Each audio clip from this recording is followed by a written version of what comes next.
CBS 12 News starts now with breaking news. Well, breaking now at noon, 3 people are safely back on the ground after this plane made an emergency landing on a road in Hobe Sound. Wow, thanks for joining us, everyone. I'm Ashley Glass. And I'm Matt Lincoln. The plane landed on Federal Highway and Tiffany Way, and that's where we find CBS 12's James Torres. James, this is a wild scene there. What's happening there now? Wild, Matt, but definitely safe here. You can see behind me right now, that plane is still in the middle of the roadway. The sheriff's office tells us they got several 911 calls about that crash around 9:30 this morning, and now they're just working to clear it and get it out of here. You can see several tow trucks around here, several emergency first responders. We just got an update from deputies moments ago about exactly what led to this crash. About 30 minutes in flight, oil pressure went real low, and they were turning around to head back to Stewart, and that's when they lost oil real fast. So. And deputies say that pilot is a doctor from Stewart. He was actually able to navigate under these power lines here. You can imagine how difficult that could be. And then he was able to avoid any traffic here on the road below him. So something probably really scary to be in the middle of. Now we know hazmat crews will be on scene to clear any oil. They're hoping to open the roadway here in about an hour. You can see them redirecting traffic right now. Coming up in about 10 minutes, we're going to keep an eye on our traffic and our eyes on the roadway and let you know if it's open. But for now, we are live at Hobe Sound. I'm James Torres, CBS 12 News.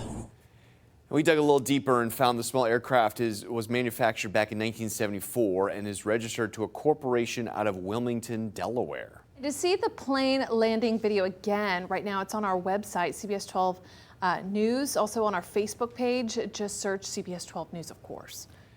Well, right now we are bracing for a weekend of showers. Some areas are expected to get up to 3 inches of rain. And it's all thanks to a system moving right off of Florida's coast, which is a 40% chance of development in the next 48 hours. Let's send it over to meteorologist Michael Ehrenberg with a possible washout. Yeah, Matt, probably will be a washout this weekend. Probably won't rain all the time, but when it rains, boy, it could come down hard. There is a system, the center of the low pressure, just off the Miami-Dade County coast right now. That's a good thing because it's expected to move onshore and keep those development chances low as it moves our way this weekend. But nevertheless, it's producing a lot of rain. Now, when it moves up through Florida throughout Saturday and Sunday, development chances are at 40%. And then when it moves beyond Florida later Sunday and early next week, that's when we have a better chance that it becomes the season's next depression or tropical storm out there. Invest 98L has top winds of 30, moving slowly west-northwest at 6. So again, it will move onshore Miami-Dade County coast later on today. Here are the spaghetti plots. Through tomorrow, you'll notice it could already be near or north of our area. And then as we go into early next week, again, a movement offshore of the Carolina coast. It will rotate in bands of rain, showers, downpours from time to time. There'll be large times when it doesn't rain. And then when it does rain, it comes down hard. Here's tomorrow morning. We see some showers and storms, and then more rain coming away for Sunday. Even though it's well offshore, there's still going to be a tail of moisture making it wet for days to come.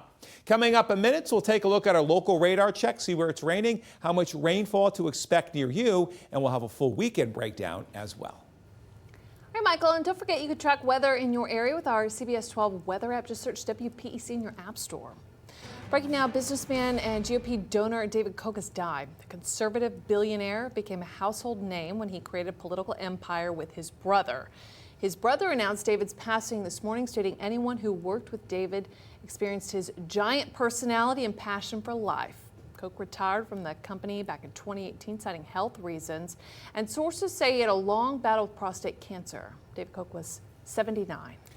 A new investigation in sex offender and Palm Beach millionaire Jeffrey Epstein this noon, this time in Paris. The chief prosecutor in Paris has announced he's opening an investigation into the rape of minors 15 years old and just older. The prosecutor says the decision was based on information sent to his office and exchanges with American authorities. Epstein killed himself earlier this month while awaiting trial on charges of sexually abusing teenage girls. The search for 2 firefighters lost at sea, it's been suspended. The Coast Guard announced that difficult decision after almost a week of searching. Since last Friday, the crews have searched for 281 hours, combing the waters off Port Canaveral all the way to North Carolina. Justin Walker and Brian McClooney left Port Canaveral last Friday on a fishing trip. It was supposed to be their last trip before selling that boat they were on. One of the men, Justin Walker, grew up in Vero Beach. Later today, his hometown pastor will be leading a prayer service. If you would like to attend, this vigil will be held at JC Beach Park at 6 p.m. Well, a local man caught with a secret stash of high-powered weapons is back in prison. A judge sentenced Robert Goldstein to 9 years in federal prison. Police arrested him back in March after finding guns, pistols, grenades, ammunition, and a book that explains how to make explosives hidden inside his Tequesta home. Goldstein is a convicted felon and already spent 12 years in prison for threatening to blow up a mosque in Tampa. A debate over what's often referred to as birthright citizenship is heating up in Washington, with President Trump taking aim at it once again. And Sinclair national correspondent Christine Frizzau digs in to both sides of this debate. The rules and regulations surrounding immigration and citizenship, top of mind for President Trump.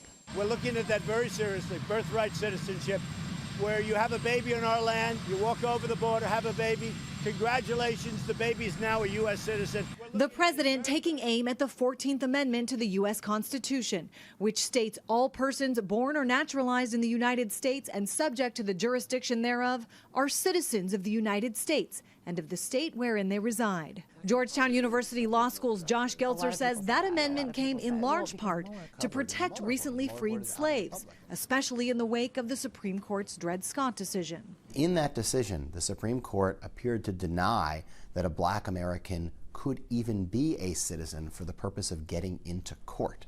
These days, the amendment is often used to protect babies born to illegal immigrant parents. The president has talked about ending the 14th Amendment. Could he do that?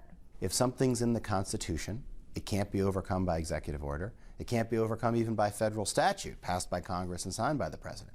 It can be overcome in only one way: further constitutional amendment.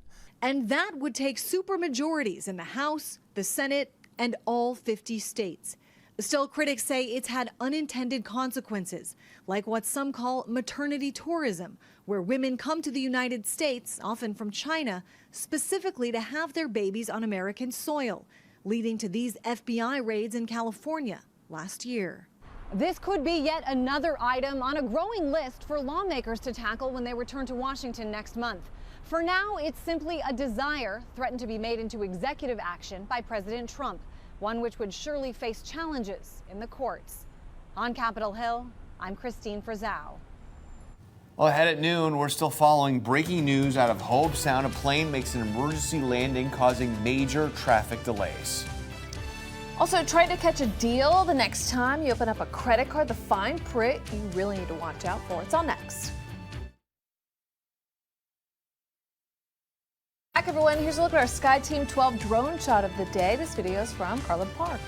And just in, a verdict has been reached. Todd Barkett guilty of killing 68-year-old woman in a consignment shop in Delray Beach in 1998. Todd Barkett is guilty of first-degree murder. Judge proceeds to sentencing at this point, although he automatically gets life in prison. We are following this. This just came down. You can find out more on CBS12.com as we continue to track those through the afternoon. Well, if you still think you can beat rush hour, you might want to think again. Yeah, traffic in U.S. cities is so bad at all times of day, the term has now become outdated. The 2019 Urban Mobility Report found that the number of hours a single commuter loses to traffic delays has tripled since the early 80s. Average delays total 54 hours per year per person. What do you call it? Rush day? All day? Always. Always rush. Well, rewards credit card holders, you'll want to hear this. Yeah, a new Bankrate.com report found that 68% of credit card holders are after rewards, but the average credit card charges about 18% interest. So if you do the math, it may not make sense to accrue a few percentage points of airline miles. So for people carrying a balance, Bankrate recommends balance transfer cards, which feature no interest periods as long as 21 months sometimes. But still ahead on CBS 12 News at noon, an update on a body found in Palm Beach Gardens, what investigators just revealed.